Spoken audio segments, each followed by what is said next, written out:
ডাকসু নির্বাচন উপলক্ষে ঢাকা বিশ্ববিদ্যালয়ের শিক্ষার্থীদের স্বতঃস্ফূর্ত উচ্ছ্বাস দেখতে পাচ্ছি। আমরা কেমন ঢাকা বিশ্ববিদ্যালয় বিনির্মাণ করতে চাই, আমরা যারা প্রার্থীরা আছি সেই রূপরেখাটা এখন আমাদের শিক্ষার্থীদের সামনে পেশ করা উচিত।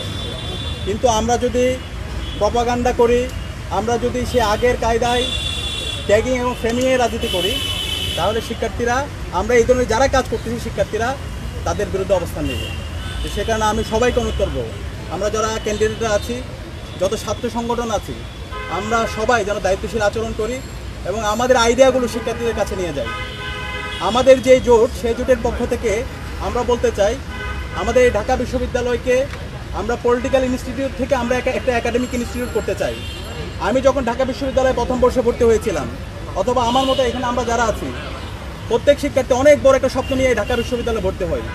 ঢাকা বিশ্ববিদ্যালয়ে আসার পরে যদি আপনি জিজ্ঞেস করেন, প্রত্যেক শিক্ষার্থী সে বলে সে বিশ্ববিদ্যালয়ের শিক্ষক হতে চায়, অথবা একজন সরকারি আমলা হতে চায়, অথবা ভালো একজন একাডেমিশিয়ান হতে চায়। এভাবে অনেক বড় বড় স্বপ্ন থাকে, কিন্তু এই স্বপ্নগুলো বিশ্ববিদ্যালয়ে যে আবাসন সংকট, খাদ্যের অনিরাপত্তা, স্বাস্থ্যের অনিরাপত্তা এবং কোকারিকুলার অ্যাক্টিভিটিগুলো ঠিকমতো ফাংশন না করা এবং শিক্ষার পরিবেশ না থাকার কারণে এই স্বপ্নগুলো স্বপ্নভঙ্গ হয়ে যায়।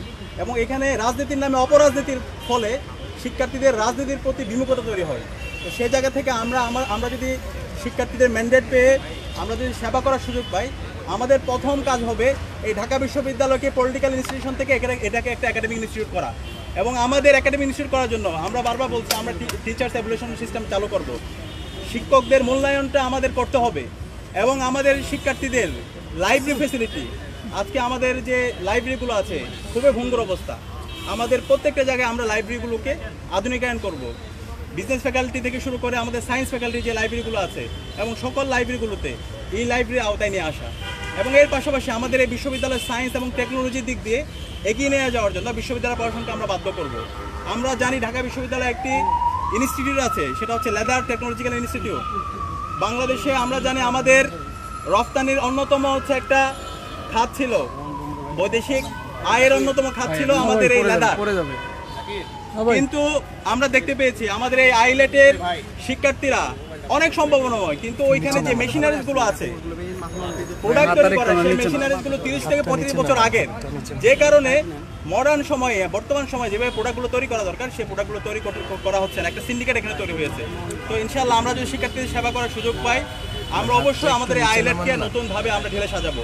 এবং আমরা আশা করছি গত 1 বছর জুড়ে আমরা যে সমস্ত কাজগুলো করেছি, শিক্ষার্থীদের পাশে যেভাবে ছিলাম, শিক্ষার্থীরা ঐক্যবদ্ধ শিক্ষার্থীদের লিডারশিপ কোয়ালিটি, তাদের সততা, তাদের দক্ষতা এবং শিক্ষার্থী বান্ধব কাজ, এই সব কিছু এবং জুলাইয়ের আকাঙ্ক্ষাকে ধারণ করে আমরা যতগুলো আয়োজন করেছি সেই আয়োজনগুলো সব কিছু শিক্ষার্থীরা স্বতঃস্ফূর্তভাবে গ্রহণ করেছে।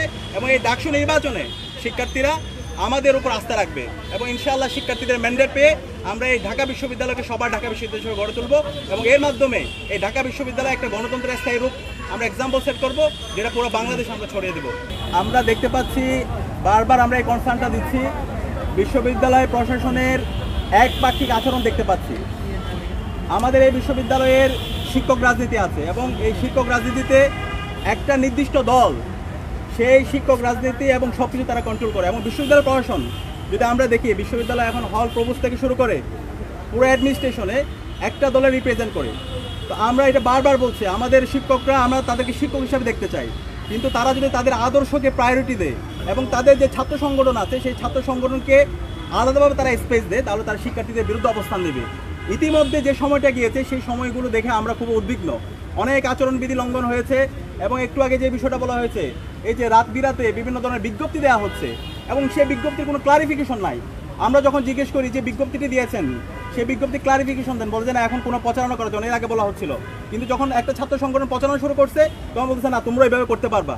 তো মনে হচ্ছে ওই ছাত্র সংগঠন যেভাবে কোনো কিছুকে ডিফাইন করতেছে ওইভাবে সব কিছু সেট হচ্ছে।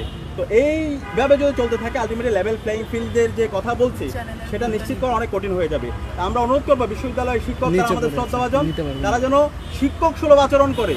তারা তাদের পলিটিক্যাল পার্টি অথবা উপর থেকে কোনো আরোপিত যে নির্দেশনা, সেই নির্দেশনা যদি এখানে ঢাকা বিশ্ববিদ্যালয় বাস্তবায়ন করতে চায়, তাহলে জুলাইয়ের যে আকাঙ্ক্ষা, সেই আকাঙ্ক্ষার বিরুদ্ধে তারা অবস্থান নেবে।